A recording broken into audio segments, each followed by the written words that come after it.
Welcome back, Crammers, to question 20. Solve for y plus 5 is greater than 12. We simply treat the inequality sign as an equal sign, and we bring 5 to the other side, which makes this negative.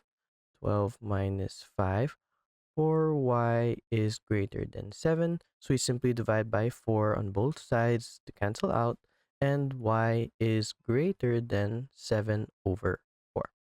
Solve 6x minus 5 is equal to 4x minus 7 divided by 2. Show clear algebraic working. So first off, I can see that we can multiply by 2 on both sides to get rid of this denominator.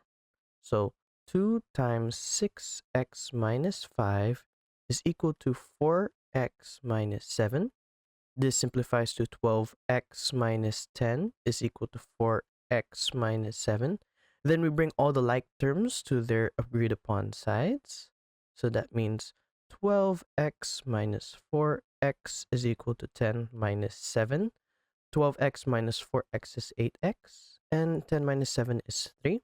We simply divide by 8 on both sides. This cancels out. Therefore, x is equal to 3 over 8.